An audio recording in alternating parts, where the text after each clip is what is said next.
বিসমিল্লাহির রহমানির রহিম। আসসালামু আলাইকুম ওয়া রাহমাতুল্লাহি ওয়া বারাকাতুহু। Hello everyone, welcome back to my channel বেলি কিচেন হাউস অ্যান্ড ব্লগে ফিরে আসছি আপনাদের মাঝে। কেমন আছেন সবাই? আশা করি অনেক ভালো আছেন, সুস্থ আছেন। আর আমিও ভালো আছি আলহামদুলিল্লাহ, মোটামুটি। ঠান্ডার কারণে একটু খারাপ আছি। আজকে আমি আপনাদের সাথে শেয়ার করব কুরকুরে নতুন আলু চিপস। কোনো রকম রোদে শুকানোর ঝামেলা ছাড়াই সরাসরি তেলে ভেজে মুচমুচে এই চিপসটা তৈরি করে দেখাবো। তো চলুন বিসমিল্লাহ বলে শুরু করি চিপস ভাজা।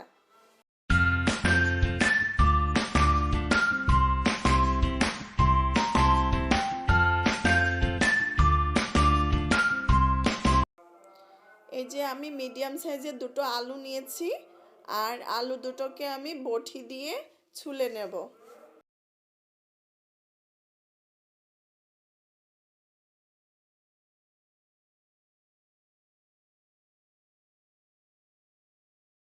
ছোলা হয়ে গেছে, আর আমি এখন গোল করে পাতলা করে কেটে নেব। আপনারা চাইলে কাটারের সাহায্যেও কিন্তু এভাবে স্লাইস করে নিতে পারেন। দেখুন অনেকটা পাতলা করে আমি কেটে নিয়েছি গোল গোল করে। তো এরকম হবে, আর সঙ্গে সঙ্গে পানিতে ভিজিয়ে রাখতে হবে, নাহলে আলুটা কালো হয়ে যাবে। তো বাকি আলুটাও এরকম করে কেটে নিচ্ছি। কাটা হয়ে গেছে, এখন আমি পানি দিয়ে ফ্রেশভাবে ধুয়ে নেব আলুগুলোকে। যতক্ষণ না পানিটা ফ্রেশ না হচ্ছে ততক্ষণ আমি ভালোভাবে আলু চিপসগুলোকে ধুয়ে নিচ্ছি ভালোভাবে। আমি 3বার এভাবে ধুয়ে নেব। দেখুন পানিতে অনেকটা ঘোলাটে লাগছে, আমি আবারও ধুয়ে নেব। আলুগুলোকে কিন্তু খুব ভালো করে ধুয়ে নিতে হবে। ধোয়া হয়ে গেছে, আর আমি এখন একটা নরম সফট কাপড় নিয়েছি, আর এটা সুতি কাপড় নিতে হবে, আর এটা পানিটা চুষে যাবে। আমি একটা একটা করে বিছিয়ে দিচ্ছি পানিটা টানার জন্য। আমি আরও একটা সুতি পাতলা সফট কাপড় দিয়ে উপরটা ভালোভাবে চেপে চেপে মুছে নিচ্ছি। আলুটা কিন্তু শুকনো থাকতে হবে, ভিজা থাকলে চিপসটা ভালো হবে না, মুচমুচে হবে না। তো আমি সব কয়টাই এভাবে মুছে নিলাম, আর দেখুন এরকম শুকনো হয়েছে। আর এই শুকনো আলুটাই আমি এখন ভেজে নেব। চিপসগুলো ভাজার জন্য এখানে আমি তেল দিয়ে দিচ্ছি পরিমাণ মতো করে। এখানে আমি সয়াবিন তেল দিয়েছি, আর সয়াবিন তেল দিয়ে ভাজলে আলুটা ভালো ভাজা হবে, সাদা হবে। তেলটা কিন্তু খুব ভালোভাবে গরম করে নিতে হবে হাই হিটে। মিডিয়াম আঁচে চিপসটা আমি ভেজে নেব, আর হাই হিটে ভাজলে কিন্তু চিপসটা পুড়ে যাবে, লালচে হয়ে যাবে। এজন্য মিডিয়াম আঁচে ভাজতে হবে।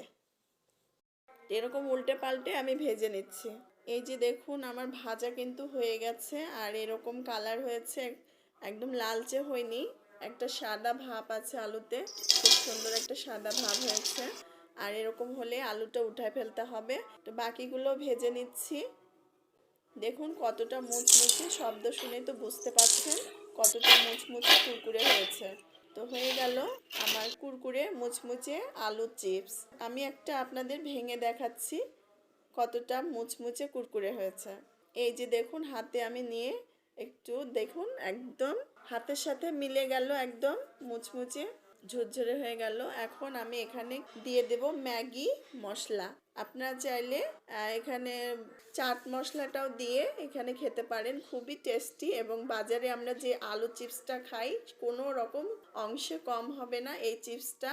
আর অনেক দাম দিয়ে আমরা কিনে নিয়ে আসি, কিন্তু ওটাতে হয় না। আর বাচ্চারা সবসময় বায়না করে যে কি খাবো, আর আলু তো সবসময় আমাদের ঘরেই থাকে। তো ঝটপট এই মুচমুচে কুরকুরে আলুটা ভেজে দিলে বাচ্চারা ভীষণ খুশি হবে, আর বড়রাও তো খুশি হবে। আর বিকালের নাস্তা, বাচ্চাদের নাস্তার জন্য খুবই ভালো হবে। তো এভাবে বাসায় আপনারা তৈরি করে ফেলতে পারেন। আশা করছি আমার এই ভিডিওটা আপনাদের অনেক ভালো লাগবে। আর ভালো লাগলে লাইক কমেন্ট শেয়ার করবেন, এবং আমার চ্যানেলটিকে একটি সাবস্ক্রাইব করে আমার পাশেই থাকবেন। যারা আমার চ্যানেলটিকে সাবস্ক্রাইব করেছেন তাদেরকে অসংখ্য ধন্যবাদ জানাই। আর যারা এখনো করেননি প্লিজ আমার চ্যানেলটিকে সাবস্ক্রাইব করে আমার পাশেই থাকবেন। আপনাদের একটা সাবস্ক্রাইবে কিন্তু আমাকে নতুন করে উৎসাহ জাগিয়ে তোলে। সবাই ভালো থাকবেন, এখানেই শেষ করছি। নিজের প্রতি খেয়াল রাখবেন, সুস্থ থাকবেন। আসসালামু আলাইকুম ওয়া রাহমাতুল্লাহি ওয়া বারাকাতুহু। আল্লাহ হাফেজ।